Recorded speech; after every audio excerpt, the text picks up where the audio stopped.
বিতর্কের শুরুতেই পক্ষদল প্রথমে বক্তব্য উপস্থাপন করবে। পক্ষদলের প্রথম বক্তা মোসাম্মদ মাহফুজা খাতুন বক্তব্য পেশ করছেন। মেঘের ছায়ায় বৃক্ষই আনে ডেকে, জলবায়ুর চরম যুদ্ধে কে বাঁচাবে বলো একে।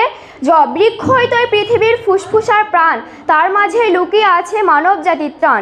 ধন্যবাদ মাননীয় মডারেটর, আমাকে এই মহান মঞ্চে বক্তব্য প্রদানের সুযোগ করে দেওয়ার জন্য। বিতর্ক চলছে এবং এর বিষয়বস্তু নির্ধারণ করা হয়েছে জলবায়ু পরিবর্তনে বৃক্ষের ভূমিকা। বাস্তবতার প্রেক্ষাপটে দাঁড়িয়ে আমি এবং আমার দল এর পক্ষে অবস্থান করছি। আজ এই বিতর্ক প্রতিযোগিতায় আমি প্রথম বক্তা হিসাবে বিষয়টি সংক্রায়ণ করছি এবং আমার দলের দ্বিতীয় বক্তা তথ্য প্রদান করবেন এবং তৃতীয় বক্তা প্রমাণ করবেন। অবশ্যই জলবায়ু পরিবর্তনের বৃক্ষই লড়াইয়ের সেনাপ্রধান। আমরা এই বিষয়ে যদি ভাগ করতে চাই তাহলে আমাদের প্রথমেই জানতে হবে জলবায়ু কি। কোনো একটি নির্দিষ্ট এলাকায় 30 থেকে 40 বছরের গড় আবহাওয়াকে জলবায়ু বলা হয়। জলবায়ু পরিবর্তন কোনো দূরবর্তী ভবিষ্যৎ নয়,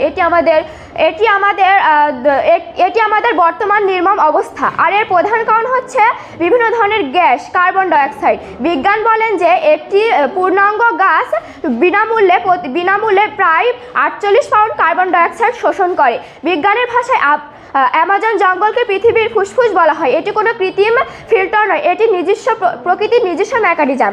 একটি সুস্থ মানুষ কখনোই ফুসফুস ছাড়া বেঁচে থাকতে পারে না। গাছও তেমন পৃথিবীর ফুসফুস। গাছ ছাড়া পৃথিবী বেঁচে থাকতে পারে না। মাননীয় মডারেটর, আমার প্রতিপক্ষ দলের কাছে প্রশ্ন, তারা কি ফুসফুস ছাড়া মানুষকে বাঁচিয়ে রাখার কোনো পদ্ধতি আবিষ্কার করেছেন নাকি করতে পারবেন? মাননীয় মডারেটর, এ থেকে বোঝা যাচ্ছে যে পৃথিবীর কাছে গাছ কতটা গুরুত্বপূর্ণ।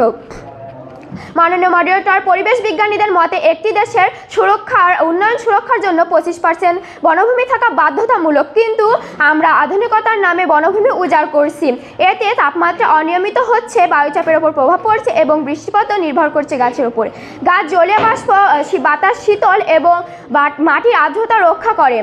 মাননীয় মডারেটর, বৃক্ষই ডেকে আনে বৃষ্টি, আর বৃক্ষহীনতায় ডেকে আনে খরা। মাননীয় মডারেটর, আমার প্রতিপক্ষের কাছে প্রশ্ন, তারা এখনই বলবেন যে তারা এখনই কৃত্রিম প্রযুক্তির কথা বলবেন, কিন্তু কৃত্রিম প্রযুক্তি যেমন আমাদের উপকার করে তেমনি আমাদের অপকারও করে। কৃত্রিম প্রযুক্তি তৈরি করতে হলে অতিরিক্ত কার্বন নির্গমন হয়, কিন্তু বৃক্ষ কোনো ধরনের পার্শ্ব প্রতিক্রিয়া ছাড়াই আমাদের সাহায্য করে।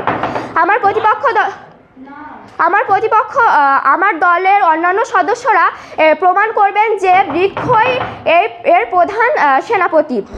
মাননীয় মডারেটর, আমার প্রতিপক্ষ দলের কাছে প্রশ্ন, বিজ্ঞানীরা কোটি কোটি ডলার খরচ করে কার্বন ক্যাপচার বানাচ্ছেন, তাদের চেয়ে কার্যকর এবং জীবাশ্ম জ্বালানি বৃক্ষর চেয়ে কি অন্য কিছু থাকতে পারে? অতএব ধন্যবাদ।